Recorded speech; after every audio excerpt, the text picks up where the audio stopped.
terms, this idea that as cameras get more expensive, they do get better, but they don't get a lot better.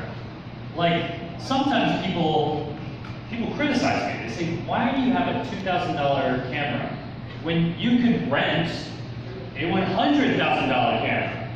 The Arri Alexa is a very popular camera in major films and television. And people say, if you're serious about filmmaking, you should go get a $100,000 camera, even if it's just for 1 week. And what I want you to know is that a $100,000 camera is not 50 times better than a $2,000 camera. It's maybe 5% better, 10% better. It's a little bit better. Sure, there are some projects where you need a really expensive camera. Maybe you need super slow motion. And this can shoot 180 frames per second, but maybe you need 400 frames per second, or 1,000 frames per second. And yeah, you may need a really expensive camera, but it's just to get that extra little bit, that extra frame rate, or that extra dynamic range, or something. There's usually just a couple features that push the price way up. But I want you to know that any camera you have, even if it's a cheap camera, if it's an iPhone, it's still pretty good. You can shoot HD, you can shoot 4K. I mean, you're already most of the way to making a film when you have any camera. And all you spend a little bit more money, you're just getting a little bit more quality, but it's kind of like that. And I think about that with everything, lights and microphones. If you get any microphone, it's better than no microphone. Any lights is better than no lights, and you spend a lot more money just to get a little bit better. So you don't have to use all the gear that I use, but I'll talk about why I choose everything. And if you want to find the list of equipment I use, it's on my website, griffinhammond.com/gear. So here's everything I use right now. And this changes a little bit. But right now I'm using two GH5s. I have this one and this one. And I have about 4 lenses that I shoot with most of the time. In fact, hand-cut shot with these 4 lenses. I have the 12 to 35 millimeter, which is this one. It's a zoom lens. It goes from 12 to 35 millimeters. It's an f2.8 lens. So for a zoom lens, it does pretty well in low light. I've actually been using this lens for a long time. I shot most of Sriracha with this lens. I think it's a perfect documentary lens because 12 millimeters is very wide. You can get establishing shots with it. It's great for walking around. And then 35 millimeters is also pretty nice for interviews. So you can do both. You have a good amount of range. 35 is not close enough to get, like, I can't film you in the back very well. It's not good for an event. If you were trying to stand in the back and film a wedding, or film me right now, 35 would get you a pretty wide shot of me. So it's not for everything, but for shooting up close, I like to shoot handheld and shoot really close to my subject. This is a great lens for that. But hand-cut was shot in some dark places, like bars, and even f2.8 might not be ideal for those really dark situations. So when I need more light performance, I use these 2 primes. I have this 12 millimeter prime. It's one of my favorite lenses. Same wide shot that I get with this, but it's f1.4. And f1.4 is 4 times brighter than f2.8. So I can get a lot more low light performance, and I get really shallow depth of field with this lens. So if I want to put everything out of focus, I can do that. I also use the 42.5 millimeter. It's another great prime, and it's an f1.2 lens. So it does even better in low light. These are both really fun lenses to shoot with. And then the last lens that I use most of the time for this film is this little 7 to 14 millimeter. It's great for time lapses, wide angle shots when I need an establishing shot of a building. It's very wide. I'll show you some of the shots I got with that.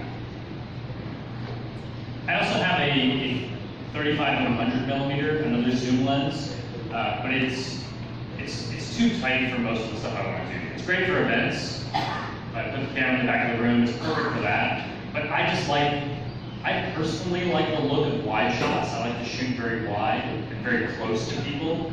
So a zoom lens is not something I use. Very tight zoom lens I don't use very much.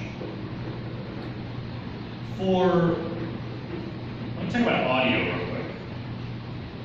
Usually, the way I would record an interview is, I might use a tripod because that'll help me.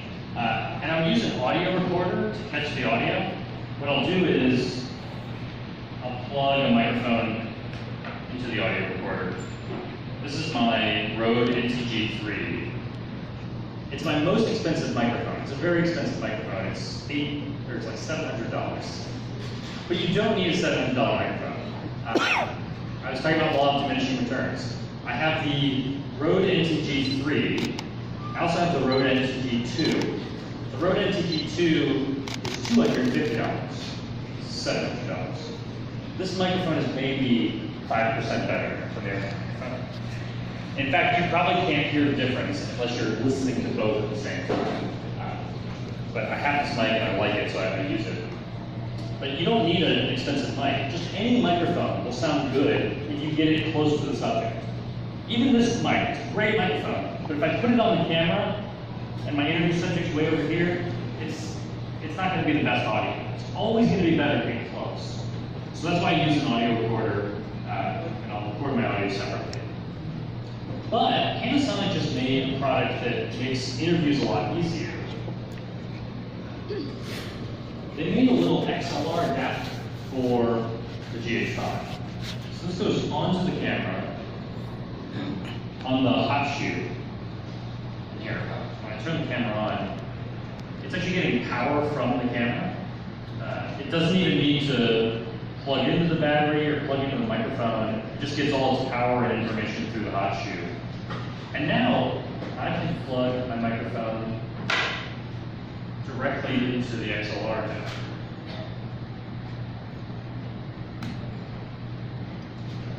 And this is a microphone that needs power. It needs phantom power. And this thing can give it power. So it works.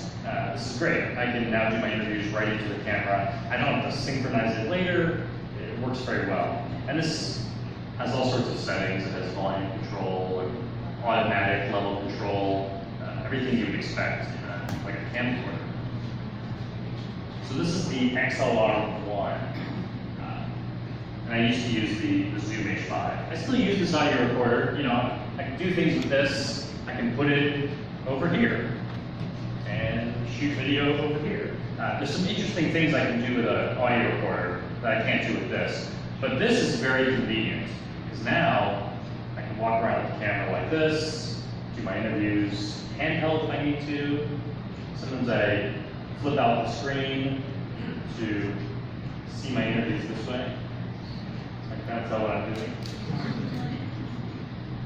And this is good because if I do an interview handheld, it's not the best way to do it.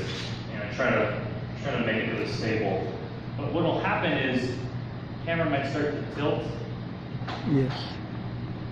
But this thing has a level on it. And I can see it. I can see the screen. So when I'm setting up an interview, I can just kind of keep checking it every once in a while, make sure I'm still level, make sure I'm still framed up properly.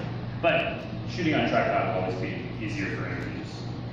But this, I like that this thing just, it's great for running around, getting interviews real fast. You can also put the microphone on top. It has another little cold shoe adapter on top.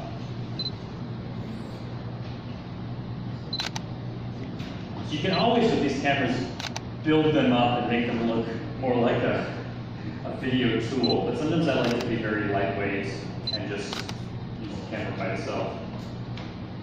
Yeah. How long does the battery last? The battery on this camera, on the GH4, I could usually do an entire day of shooting in about 2 batteries. I think each battery would last maybe 3 to 4 hours. On the GH5, it is a more powerful camera. It's shooting higher resolution, more powerful processor, and it also has image stabilizer built into the body, so it's working harder. Now I find that 3 is the most I would ever need in a day. because I think they last between 2.5 and 3.5 hours. So it's a little bit shorter, but not too much shorter than before. With the mic getting power. Interestingly, the mic doesn't really affect the power too much. This thing doesn't seem to use that much power, and phantom power doesn't use a lot of current. So I've used this for an hour on the camera, and it drops the battery 1 bar. So there's 3 bars. So I figure I should be able to get around 3 hours with this thing. And so if I get 3 hours on a battery, this camera also has dual SD card slots. So if you run out of space on one card, it'll just keep going to the next card. So if I'm shooting an event, I would never shoot a 3-hour interview, but I suppose I could. Because I could either put really big cards in here, or when you fill up the first card and it runs on the second one, you can take out the first card while it's still rolling. And it will finish rolling on 2, you put a new card in. And the camera never overheats. It's not gonna, and it doesn't have a recording limit. So presumably you can shoot a 3-hour interview if you need. This thing won't stop you.